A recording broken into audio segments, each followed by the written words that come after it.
Have you ever had a bad boss? Someone who yelled a little too much or gave you tasks that made you question your career choices? Well, congratulations, you would have had it easy compared to some poor souls in the ancient world. Today, we're diving into a blood-soaked, bone-chilling, often downright bizarre history lesson about 10 of the most ruthless rulers before the year 600 CE. These guys didn't just misuse their power, they practically wrote the handbook on how not to run a country. Buckle up, it's going to be a wild ride. Number 10, Phalaris of Acragas. Our first contender is Phalaris, the charming tyrant of Acragas, an ancient Greek colony in Sicily, now known as Agrigento. The Greek word tyrannos didn't always mean evil dictator. It just meant someone who snagged power without royal blood. But make no mistake, Phalaris definitely earned the modern meaning. Phalaris's reign in the 6th century BCE was marked by public works and public horrors. His claim to infamy?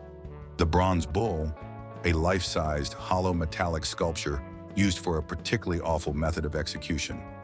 Victims were shoved inside, and fires were lit underneath, causing the poor souls to roast alive while their screams echoed through cleverly designed pipes, making it sound like the bull was mooing. As poetic justice would have it, the bull's inventor, Perilius, was reportedly the first to experience his own creation. Though this story comes from Diodorus Siculus, writing 500 years after the fact, it's backed up by the poet Pindar, who painted Phalaris as a monster, even within living memory. Moral of the story, never pitch your sadistic ideas to a sadistic boss.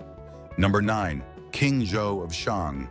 Moving east, we meet King Zhou of Shang, last ruler of the Shang dynasty in the 11th century BCE China.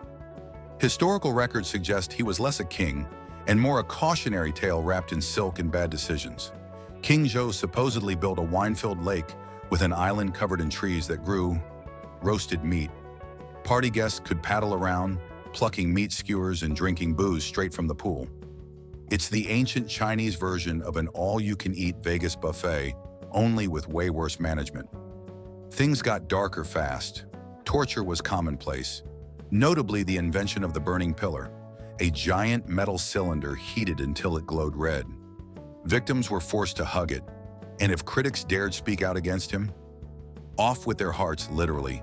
Some of these details might be exaggerated by later historians who loved using the bad king trope to justify dynastic changes. Still, it paints a chilling picture. King Zhou is remembered not for governance, but for decadence, cruelty, and a wine pond. Number 8, Caligula. If King Zhou was reckless, Emperor Caligula was completely unhinged. Gaius Caesar Augustus Germanicus, better known as Caligula, began his reign with high hopes, promising good governance after the grim rule of Tiberius. But things unraveled faster than a runaway Roman chariot.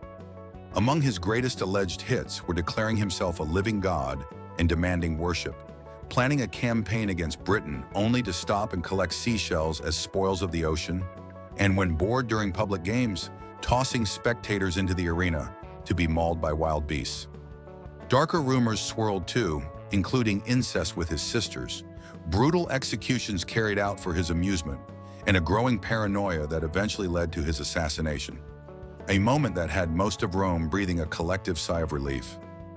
Number 7, Ashoka the Bloodstained turned benevolent. Ashoka, third ruler of India's Mauryan Empire, ruling 268 to 232 BCE, is a complicated figure. Initially, he was so ruthless, he allegedly killed 99 of his own brothers to secure the throne. The conquest of Kalinga was his most infamous act, causing an estimated 100,000 deaths. But unlike many on this list, Ashoka had a dramatic, near-miraculous turnaround. Haunted by guilt, he converted to Buddhism, apologized profusely to his enemies, banned animal slaughter, and promoted nonviolence. Sure, the brutality of his early reign might be exaggerated to make his transformation look better for Buddhist chroniclers, but Ashoka's story reminds us that even history's bloodiest rulers could on rare occasions grow a conscience. Number 6, Cambyses II. Cambyses II, the son of Cyrus the Great, seemed determined to check every box in the How to Ruin Your Reputation handbook. According to the ever-dramatic Greek historian Herodotus, who, to be fair, never missed a chance for some juicy gossip, Cambyses killed the sacred Apis bull in a fit of rage, drunkenly proved a point by stabbing his advisor's child, married, and then murdered his own sisters, and led disastrously ill-prepared military expeditions into Ethiopia in the Egyptian desert, where armies were swallowed by sand.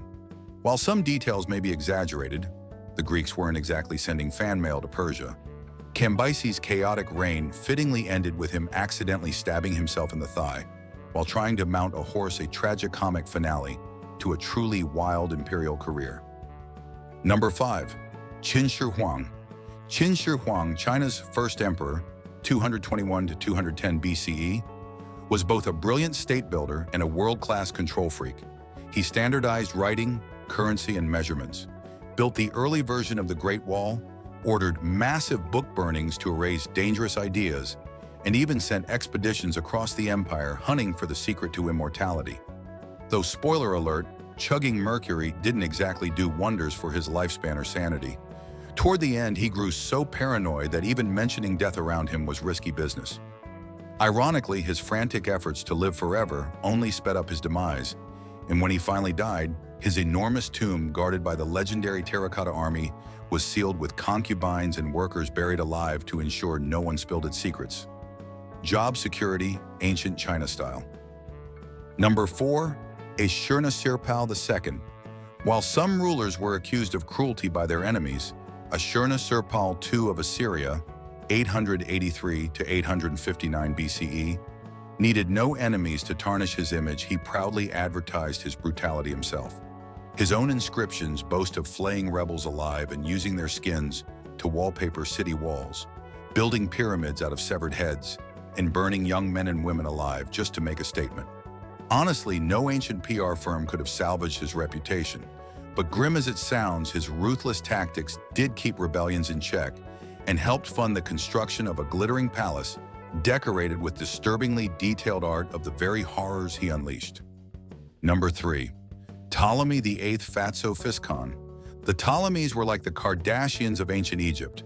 If the Kardashians solved family disputes with murder instead of Instagram posts, Ptolemy VIII, nicknamed Physcon, took sibling rivalry to psychotic new levels. When his brother died, Ptolemy married his sister-in-law Cleopatra II, then also took her daughter, his niece, as a second wife. Classy. Things escalated to civil war, brutal massacres, and worst of all, he dismembered his own son and sent the body parts to Cleopatra II as a gift. Despite being one of the least popular rulers in history, he somehow managed to cling to power until his death in 116 BCE. Number 2, Nero. Nero, 54 to 68 CE, might be the most famous bad emperor ever, thanks to his alleged antics. Fiddling while Rome burned, probably not true. Killing his mother and wives, and inventing new, creative ways to persecute Christians. After the Great Fire of Rome, he scapegoated Christians, subjecting them to gruesome public executions for entertainment. It's no surprise that when Nero was declared a public enemy, even the palace guards couldn't be bribed to defend him. He ended his life with a dagger, and reportedly, his last words were, "What an artist dies in me." Talk about missing the point. Number 1, Ran Min. Our final contender, Ran Min, is less well-known but no less horrifying. During the 16 Kingdoms period in China, Ran Min seized power and issued an order that essentially legalized genocide against non-Han Chinese ethnic groups, especially the Ji.